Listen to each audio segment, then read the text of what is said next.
6 مرتبہ گرفتار ہوئے، پہلی گرفتاری سر ہوئی کہ مجھے کہا گیا سر جی ان چیزوں کی تفصیل میں جانے کے بجائے میں صرف مقدمہ اور مقدمہ سر یہ بنایا گیا مجھ پہ کہ I am not respectful towards CM ایم پنجاب. یہ پہلا مقدمہ. اس کے بعد اس کے ساتھ ہی ایک اور مقدمہ بنایا گیا کہ آپ نے فلاں اینکر کو گالی دی ہے. اور پہلے آ جائیے نا سی ایم صاحبہ کے حوالے سے آپ کیوں ریسپیکٹفل نہیں ہیں؟ سر جی میں ایک چھوٹی سی اس میں بات بتاؤں آپ کو جو اصل بات ہے. ایک تقریب میں میرے دل میں ان کی بے انتہا عزت ہے، میرے دل میں تمام خواتین کی بہت عزت ہے، اور میرے خیال میں سر جی آپ مجھے بنائیں یا وہ مجھے بنائے یا وہ مجھے بنائے یا وہ مجھے بنائے، سوائے اللہ کی مرضی کے کوئی شخص کسی مسند یا کرسی پہ نہیں بیٹھ سکتا. کیا کوئی بندہ کہیں کسی کو بٹھا سکتا ہے؟ ایک بات نقطہ سمجھ جائیے کہ عہدہ دینے والا وہ ہے، عزت دینے والا وہ ہے. آپ اسے عزت سمجھیں نہ سمجھیں سر جی اللہ کی مرضی کے بغیر کوئی کچھ نہیں کر سکتا. تو اللہ نے ان کی مرضی یا کوئی ادا پسند آئی ہے تو وہ جس قسم کے حالات کے تحت بھی اس وقت اس صوبے کی پہلی خاتون وزیر اعلیٰ ہیں and she is trying her best. اب یہ اور بات ہے کہ ان کی ہر کوشش کتنی کامیاب یا کتنی سرفراز ہے وہ ایک علیحدہ بحث ہے. دوسری سر بات میں آپ کو بات بتاؤں، میرا ان سے کوئی اختلاف کرنا بنتا ہی نہیں ہے. میں ایک بالکل غیر سیاسی آدمی ہوں، میرا کسی سیاسی پارٹی سے کبھی کوئی تعلق نہیں رہا. اگر میرے کوئی سیاسی رجحانات ہیں بھی تو میں ان کو کرب کرنا کنٹرول کرنا جانتا ہوں، کیونکہ میں نے ساری زندگی پاکستان کے سرکاری ملازمت کی ہے اور میں ایک سرکاری ہسپتال میں کام کرتا ہوں. حضور والا بات صرف اتنی ہے کہ سینسٹیوٹی بڑھ گئی اس حکومت کی بہت زیادہ. ایک انسیکیورٹی ہے ان کے اندر، ان کو لگتا ہے اس حکومت کی پنجاب حکومت پاکستان میں بھی اور پنجاب میں خصوصی طور پہ. دیکھیے میرے خیال میں سینسٹیوٹی اور انسیکیورٹی ایک بڑی مضر چیز ہوتی ہے. آپ کو لگتا ہے راہ جاندہ بھی مینو گل کر کے گیا. میری بات سمجھیے آپ. اپنے ایک پروگرام میں میں نے یہ کہا، اور ایک بالکل اس سے ذرا سینس آف ہیومر کے ساتھ لیجیے، میں نے کہا کہ محترمہ تشریف لائیں تو ایک فارمیشن ہے. کہاں لائیں تھی تشریف؟ ایک ہسپتال میں. اور وہ فارمیشن یہ تھی کہ محترمہ درمیان میں ہوتی ہیں، ان سے کچھ فاصلے پہ دائیں اور بائیں جانب تین وزراء جو صوبائی وزراء ہیں وہ ان کے ساتھ ہوتی ہیں. 3 لڑکیاں ادھر 3 لڑکیاں ادھر، محترمہ درمیان میں بھی ہوتی ہیں، تھوڑا سا آگے بھی ہوتی ہیں، اور اس طرح یہ فارمیشن آتی ہے. اس میں کوئی حرج نہیں ہے، اس لیے کہ وہ مردوں کے ساتھ چلتی ہوئی شاید نہ اچھی لگیں کیونکہ خاتون ہیں، خاتون کی بڑی لمیٹیشنز ہیں. اور یہ ہماری جو وزیر اعلیٰ ہیں یہ ایک خاص قسم کا پردہ بھی اور ایک خاص قسم کا فاصلہ بھی مردوں کے ساتھ رکھتی ہیں. ان کے ساتھ درمیان میں بغل گیر ہو کے نہیں آ رہی ہوتی. یہ بڑی مناسب بات ہے. اب سر رات کو میں نے ایک ویلاگ ریکارڈ کرنا تھا. سر جی آپ کبھی کچھ پریپیئر نہیں کرتے ویلاگ کے لیے، آپ کو کوئی اسکرپٹ نہیں ملا ہوتا، جو آپ کے دل میں آتی ہے بات. اور میں قصوروار اتنا ہوں کہ میں نے یہ کہا کہ آج وہ تشریف لا رہی تھیں تو مجھے بچپن میں ایک ٹھنڈے سینما ہال کے 3 سے 6 کے شو کے دوران دیکھی ہوئی black and white Punjabi film کا وہ گانا یاد آ گیا جو کہ ہیروئن کا انٹروڈکشن ہوتا ہے، جس میں ہیروئن درمیان میں آ کے کھیتوں میں کہتی ہے یہ مکھڑا ہے گانے کا، اور یوں ہی مکھڑا کہہ کے وہ آؤٹ آف دا فوکس ہوتی ہے، آؤٹ آف دا فریم ہوتی ہے. 3 ادھر سے آتی ہیں ایکسٹرا اور کیمرے کو کہتی ہیں آہو نیا ہو آہو نیا ہو، اور 3 ادھر سے آتی ہیں ادھر چلی جاتی ہیں کہتی ہیں آہو نیا ہو. یہ بات تھی. اس میں ایک مزاح کا پہلو ہے، اس میں میرے کلچر، میرے بچپن، میری فلم بینی اور ایک ہیروئن کے تعارف کا پہلو ہے. سر یہاں تک تو آپ کی بات ٹھیک ہے کہ آپ مزاح بھی تھا، سب کچھ تھا، لیکن آپ کو لگتا نہیں ہے کہ ایک سی ایم پنجاب ان کو اپنے فلمی ہیروئن سے تشبیہ دی، اور جو ان کے ساتھ قابل عزت وزراء یا ایم پی یا ان کی جو ساتھی تھی ان کو آپ نے ایکسٹرا کا آہو نیا ہو آہو نیا ہو، یہ کوئی ٹھیک تھا؟ بالکل ٹھیک تھا سر. اس لیے کہ آپ کے خیال میں کیا ہماری فلمی ہیروئن ایک بہت ذلیل کردار ہوتی ہے یا کوئی کمتر انسان ہوتی ہے؟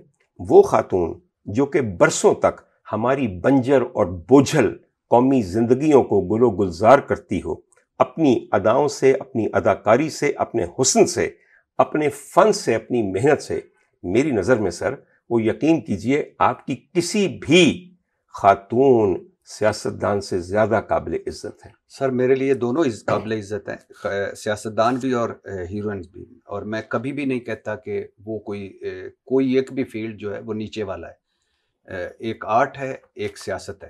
بالکل. اور سیاست بھی ایک آرٹ ہے. لیکن ایشو بنیادی طور پہ یہ ہے, مجھے صرف ایشو ہے کہ ابھی میں نے آپ کی بات یہ جی سنی, اس میں اگر مجھے ایسا لگتا ہے کہ اس میں تھوڑا سا بلو دا بیلٹ چلے گئے تھے آپ. سر جی میری بات سنیے, ایک آپ کو عرض کروں, آپ کے یہاں میں نے کہا کہ سینسٹیوٹی بہت بڑی ہوئی ہے. دیکھیے سیاست دان اور اس کا ایکسپوجر پبلک میں, وہ اس کے محکوم عوام کے لیے کامنٹ کرنے کے لیے ہوتا ہے. اگر آپ یہ برداشت نہیں کر سکتے, آپ جمہوریت کا پھریرا نہ لڑھائیں.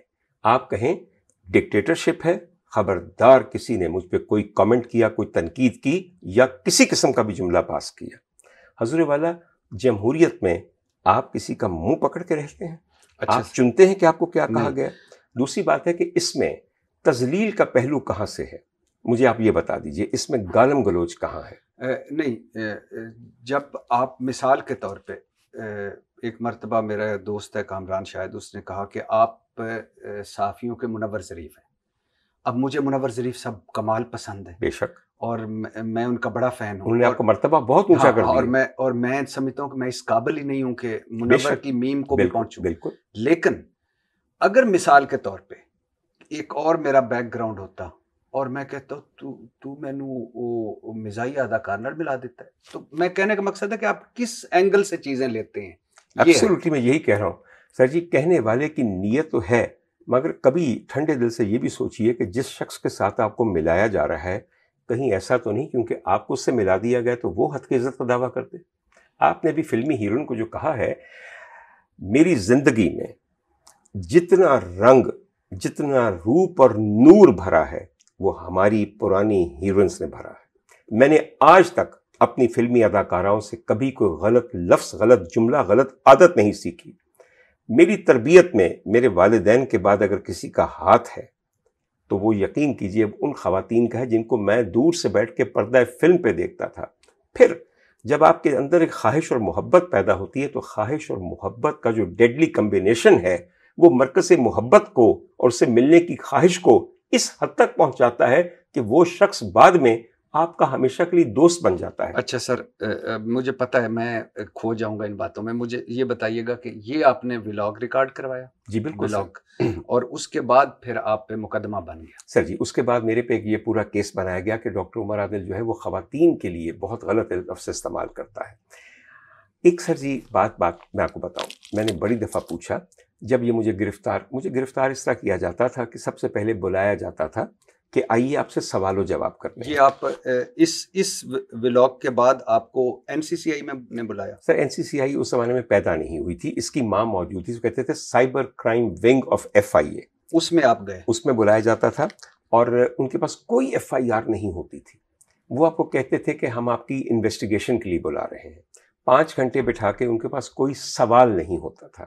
5-6 گھنٹے کے بعد کہیں سے مشورہ کر کے وہ کہتے تھے اینو جا کے تھلے سٹ آؤ اس عقوبت خانے میں, جسے ہم کہتے ہیں جہاں پہ حوالاتی رہتے ہیں, جہاں ملزم رہتے ہیں, مجرم نہیں رہتے. اور آپ اکیلے جاتے تھے, وکیل کے ساتھ؟ بالکل نہیں سر, میں ہمیشہ اکیلے گیا ہوں, جب مرضی پوچھ لیجیے.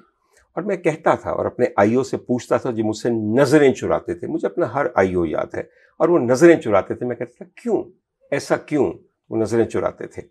اور ایک دفعہ میں نے بہت پوچھا تو کہنے لگے کہ ڈاکٹر صاحب آپ کو بہت زیادہ سنا جا رہا ہے. آپ کو بہت زیادہ سنا جا رہا ہے, اس لیے آپ کا منہ بند کرنا ضروری ہے. پہلی گرفتاری آپ کی, آپ گئے سائبر کرائم ونگ میں, انہوں نے آپ کو بٹھایا اور پھر انہوں نے کہا کہ انہوں تھلے سٹ آؤ, اور سٹ دیا. تو پھر آپ کتنے اگلے دن رہا ہوئے یا؟